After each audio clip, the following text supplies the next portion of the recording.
Are you tired of copper wire, BJTs, and MOSFETs not fulfilling you and your electronic needs? Introducing the amazing carbon nanotube. Due to their incredibly low density, even thousands of carbon nanotubes are as light as a feather. They have high flex fatigue, meaning that they bend but don't break, and are 1/10,000th the width of a human hair. They are also strong, have a long lifetime, and are biocompatible, which allows for medical use. But most importantly for electronic devices, they have high thermal and electrical conductivity while being thermally stable at 3,200 Kelvin, the temperature at which thermite burns. So what are carbon nanotubes?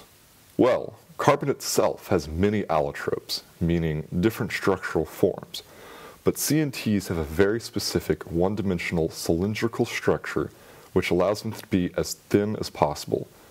They are essentially a molecule that can be single-layered, single-walled, or multi-walled. However, this wall is ultra-thin, just a single layer of carbon called graphene. So carbon nanotubes have all of these great features, but how do they work? One can think of carbon nanotubes as sheets of graphene that get rolled up so that the bonds which form are carbon sp2 bonds, which are even stronger than the carbon sp3 bonds found in diamond. Now, the angle which you roll up your carbon nanotube, called the chirality angle, can also greatly affect its characteristics.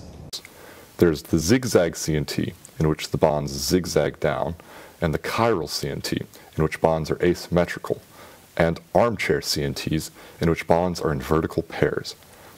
While the radius of the tube can also be varied to manipulate its properties, the CNTs automatically align themselves into a straw shape that is kept together by van der Waals forces.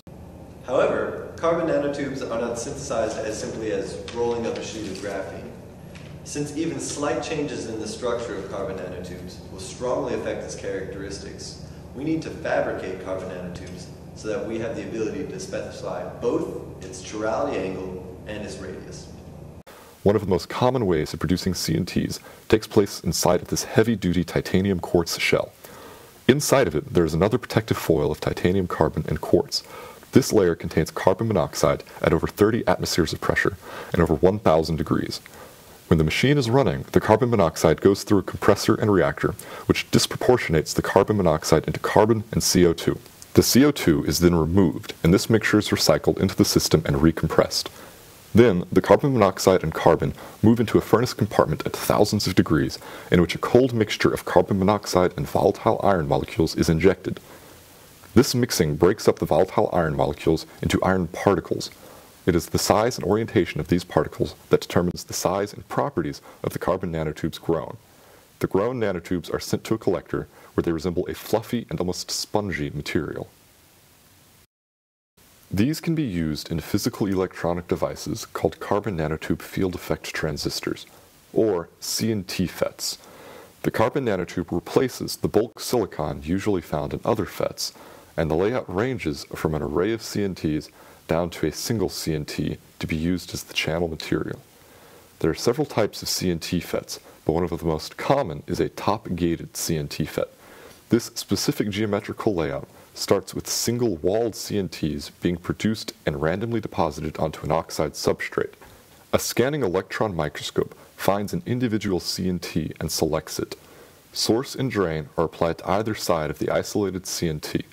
Finally, a very thin gate dielectric and gate contact, usually palladium due to its similar work function with CNTs, is placed in between the source and drain. Since the channel is hollow, there will be no boundary scattering of charges during transportation, meaning there will only be collisions with the wall of the nanotube.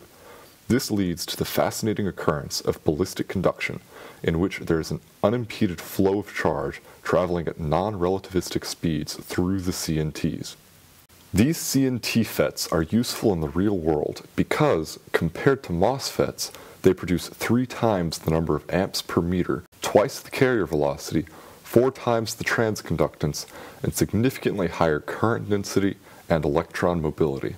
Looking to the future, one of the only long-term drawbacks is that CNTs degrade slowly in oxygen. However, scientists are working on increasing CNT lifetime and achieving the exciting opportunities across the globe that are possible with CNTs.